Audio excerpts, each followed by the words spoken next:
हैं दोस्तों, आशा है आप लोग ठीक होंगे।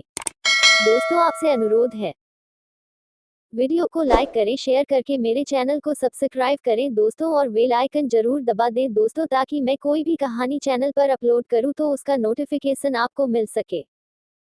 आज मैं आपको सुगंधा की सच्ची कहानी सुनाती हूँ। सुगंधा एक सच्ची कहानी। यह मैं क्या सुन रही हूँ सुगंधा? मीना ने जब यह बात कही तब सुगंधा बोली, क्या सुन रही हो मीना? तुम्हारा पवन के साथ संबंध है? हाँ है। यह जानते हुए भी कि तुम विधवा हो और एक विधवा किसी से संबंध नहीं रख सकती, मीना ने समझाते हुए कहा। पल भर रुककर वह फिर बोली, फिर तू 40 साल की हो गई है तो क्या हुआ? सुगंधा ने कहा, औरत बूढ़ी हो जाती है तब उसकी इच्छा नहीं जागती क्या? तू भी तो 45-46 साल के आसपास है। तेरी भी इच्छा जब होती होगी तो क्या भाई साहब के साथ हम बिस्तर नहीं होती होगी? मीना कोई जवाब नहीं दे पाई। सुगंधा ने जो कुछ कहा सच कहा है। वह भी तो इस उम्र में हम बिस्तर होती है, फिर सुगंधा विधवा है तो क्या हुआ? आखिर औरत का दिल ही तो है। उसने कोई जवाब नहीं दिया। तब सुगंधा बोली, जवाब नहीं दिया तूने? तूने जो कहा सच कहा है, मीना अपनी रजामंदी देते हुए बोली।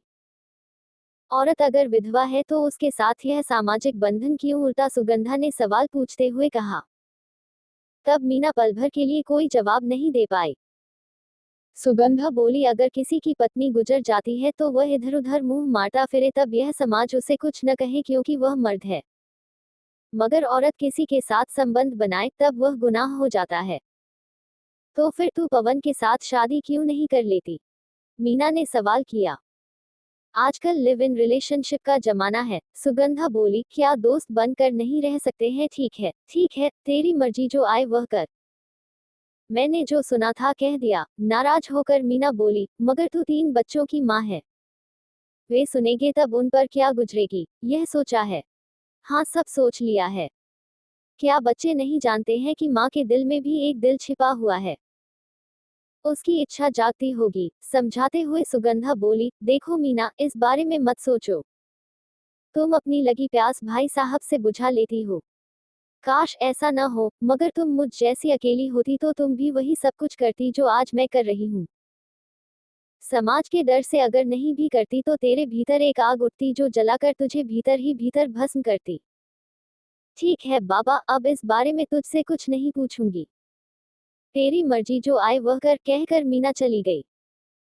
मीना ने जो कुछ सुगंधा के बारे में कहा है सच है। सुगंधा पवन के साथ संबंध बना लेती है। यह भी सही है कि सुगंधा 3 बच्चों की माँ है। उसने तीनों की शादी कर गृहस्थी भी बसा दी है। सबसे बड़ी बेटी शीला है, जिसकी शादी कोटा में हुई है। सुगंधा के दोनों बेटे सरकारी नौकरी में हैं। एक सागर में इंजीनियर है तो दूसरा कटनी में तहसीलदार। सुगंधा खुद अपने पुश्तैनी शहर जावरा में अकेली रहती है। अकेले रहने के पीछे यही वजह है कि मकान किराए पर दे रखा है। सुगंधा के दोनों बेटे कहते हैं कि अम्मा अकेली मत रहो, हमारे साथ आकर रहो, तब वह कभी भी उनके पास चली जाती है। महीने 2 महीने तक जिस बेटे के पास रहना होता है रह लेती है। मगर रहते रहते यह एहसास हो जाता है कि उसके रहने से वहां उनकी आज़ादी में बाधा आ रही है, तब वह वापस पुश्तैनी शहर में आ जाती है। यहाँ बड़ा सा मकान है सुगंधा का, जिसके 2 हिस्से किराए पर दे रखे हैं, एक हिस्से में वह खुद रहती है।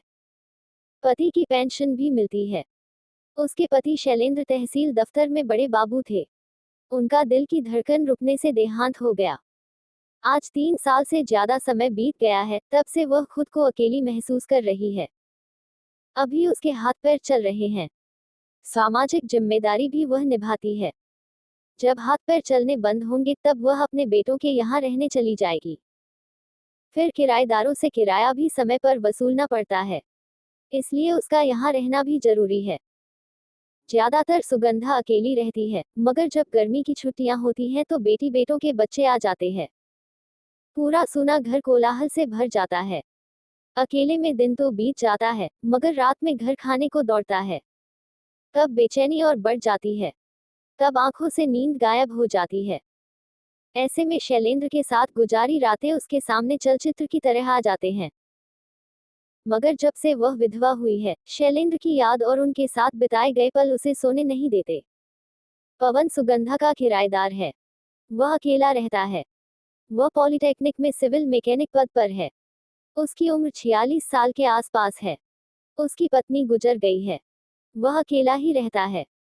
उसके दोनों बेटे सरकारी नौकरी करते हैं और उज्जैन में रहते हैं। दोनों की शादी करके उनका घर बसा दिया है। रिटायरमेंट में 6 साल बचे हैं। वह किराए का मकान तलाशने आया था। धीरे धीरे दोनों के बीच खिंचाव बढ़ने लगा। जिस दिन चपरासी रोटी बनाने नहीं आता, उस दिन सुगंधा पवन को अपने यहाँ बुला लेती थी या खुद ही वहां बनाने चली जाती थी। पवन ऊपर रहता था। सीढ़ियां सुगंधा के कमरे के गलियारे से ही जाती थी। आने जाने के बीच कई बार उनकी नजरें मिलती थीं। जब सुगंधा उसे अपने यहाँ रोटी खाने बुलाती थी, तब कई बार जानकर आंचल गिरा देती थी। ब्लाउज से जब उभार दिखते थे तब पवन देर तक देखता रहता था। वह आंचल से नहीं ढकती थी। अब सुगंधा 40 साल की विधवा है, मगर फिर भी टेलीविजन पर अनचाहे सीन देखती है। उसके भीतर भी जोश पैदा होता है।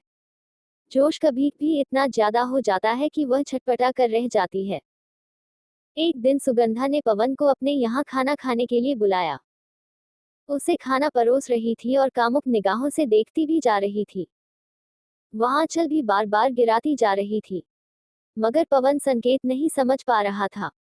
वह उम्र में उससे बड़ी भी थी। उसकी आंखों पर लाज का पर्दा पड़ा हुआ था। सुगंधा ने पहल करते हुए पूछ लिया, पवन, अकेले रहते हो? बीवी है नहीं, फिर भी रात कैसे गुजारते हो? पवन कोई जवाब नहीं दे पाया। एक विधवा बूढ़ी औरत ने उससे यह सवाल पूछकर उसके भीतर हलचल मचा दी। जब वह बहुत देर तक इसका जवाब नहीं दे पाया, तब सुगंधा फिर बोली, आपने जवाब नहीं दिया। तकिया लेकर तड़पता रहता हूँ, पवन ने मजाक के अंदाज में कहा। बीवी की कमी पूरी हो सकती है। जब सुगंधा ने यह बात कही, तब पवन हैरान रह गया। आप क्या कहना चाहती हो? मैं हूं ना आपके लिए, इतना कहकर सुगंधा ने कामुक निगाहों से पवन की तरफ देखा। आप उम्र में मुझसे बड़ी हैं। बड़ी हुई तो क्या हुआ? एक औरत का दिल भी है मेरे पास। ठीक है, आप खुद कह रही हैं तो मुझे कोई एतराज नहीं। इसके बाद तो वे एक दूसरे के बेडरूम में जाने लगे। जल्दी ही उनके संबंधों को लेकर शक होने लगा। मगर आज मीना ने उनके संबंधों को लेकर जो बात कही, उसे साफ साफ कहकर सुगंधा ने अपने मन की सारी हालत बता दी। मगर एक विधवा होकर वह जो काम कर रही है, क्या उसे शोभा देता है? समाज को पता चलेगा तब सब उसकी बुराई करेंगे, उस पर ताने कसेंगे। मीना ने तो सुगंधा के सामने पवन से शादी करने का प्रस्ताव रखा। उसका प्रस्ताव तो अच्छा है, शादी समाज का एक लाइसेंस है। दोनों के भीतर एक ही आग सुलग रही है। मगर इस उम्र में शादी करेंगे तो मजाक नहीं उड़ेगा। अगर इस तरह से संबंध रखेंगे तब भी तो मजाक ही बनेगा। सुगंधा बड़ी दुविधा में फंस गई। उसने आगे बढ़कर संबंध बनाए थे। इससे अच्छा है कि शादी कर लो। थोड़े दिन लोग बोलेंगे, फिर चुप हो जाएंगे। उसने ऐसे कई लोग देखे हैं जो इस उम्र में जाकर शादी भी करते हैं। क्यों न पवन से बात करके शादी कर ले। अरे सुगंधा, आप कहाँ खो गई? पवन ने आकर जब यह बात कही, तब सुगंधा पुरानी यादों से आज में लौटी। लगता है बहुत गहरे विचारों में खो गई थी। हाँ पवन, मैं यादों में खो गई थी। लगता है पुरानी यादों से तुम परेशानी महसूस कर रही हो। हाँ, सही कहा आपने। देखो सुगंधा, यादों को भूल जाओ वरना ये जीने नहीं देंगे। कैसे भूल जाऊं पवन, आपसे आगे रहकर जो संबंध बनाए मैंने अच्छा नहीं किया, अपनी उदासी छिपाते हुए सुगंधा बोली। फिर पल भर रुककर वह बोली, लोग हम पर उंगली उठाएंगे, उसके पहले हमें फैसला कर लेना चाहिए। फैसला? कौन सा फैसला सुगंधा? पवन ने हैरान होकर पूछा। हमारे बीच जो संबंध है, उसे तोड़ दे या परमानेंट बना ले। मैं आपका मतलब नहीं समझा। मतलब यह कि या तो आप मकान खाली करके कहीं चले जाएं या फिर हम शादी कर ले। सुगंधा ने जब यह प्रस्ताव रखा, तब पवन भीतर ही भीतर खुश हो गया। मगर यह संबंध कैसे होगा? वह बोला, हम शादी कर लें, यह बात तो ठीक है सुगंधा। मगर आपकी और हमारी औलादें सब घर गृहस्थी वाली हो गई हैं। ऐसे में शादी का फैसला नहीं हो सकता है, यही कहना चाहते हो न? पवन को रुकते देख सुगंधा बोली, मगर यह क्यों नहीं सोचते कि हमारी औलादें अपने अपने घर में बिजी हैं। अगर हम शादी कर लेंगे तब वे हमारी चिंता से मुक्त हो जाएंगे। जवानी तो मौज मस्ती और बच्चे पैदा करने की होती है, मगर जब पति पत्नी बूढ़े हो जाते हैं तब उन्हें एक दूसरे की ज्यादा जरूरत होती है। आज हमें एक दूसरे की जरूरत है। आप इस बात को क्यों नहीं समझते हो? आपने ठीक सोचा है सुगंधा। मेरी पत्नी गुजर जाने के बाद मुझे अकेलापन खूब खलने लगा, मगर जब से आप मेरी जिंदगी में आए हैं मेरा वह अकेलापन दूर हो गया है। सच कहते हो। मुझे भी अपने पति की रात को अकेले में खूब याद आती है। सुगंधा ने भी अपना दर्द उगला। मतलब यह है कि हम दोनों एक ही आग में सुलग रहे हैं। अब हमें शादी किस तरह करनी चाहिए, इस पर सोचना चाहिए। आप शादी के लिए राजी हो गए। बहुत सालों के बाद सुगंधा के चेहरे पर खुशी झलकी थी। वह आगे बोली, शादी किस तरह करनी है, यह सब मैंने सोच लिया है। क्या सोचा है? सुगंधा अदालत में गुपचुप तरीके से खास दोस्तों की मौजूदगी में शादी करेंगे। ठीक है, मगर इसकी हवा किसी को भी नहीं लगनी चाहिए, यहाँ तक कि अपने बच्चों को भी नहीं। मगर बच्चों को तो बताना ही पड़ेगा, पवन ने कहा। जब हमारे हाथ पैर नहीं चलेंगे तब वे ही संभालेंगे। शादी के बाद एक पार्टी देंगे, जिसका इंतजाम हमारे बच्चे करेंगे। जब सुगंधा ने यह बात कही तब पवन भी सहमत हो गया। इसके ठीक 1 महीने बाद कुछ खास दोस्तों के बीच अदालत में शादी करके वे जीवन साथी बन गए। सारा मोहल्ला हैरान था। उन्होंने अपनी शादी की जरा भी हवा न लगने दी थी। 2 बूढ़ों की अनोखी शादी पर लोगों ने उनकी खिल्ली उड़ाई, मगर उन्होंने इसकी जरा भी परवाह नहीं की कोई खुश हो या न हो। मगर उनकी औलादें इस शादी से खुश थीं, क्योंकि उन्हें माता पिता की नई जोड़ी जो मिल गई थी। कहानी कैसी लगी दोस्तों? अपनी राय कमेंट बॉक्स में जरूर शेयर करें। यदि कहानी अच्छी लगी दोस्तों तो वीडियो को लाइक करें, शेयर करें और यूट्यूब चैनल आरती की कहानी को सब्सक्राइब करके मुझे सपोर्ट करें। वीडियो पर समय देने के लिए धन्यवाद।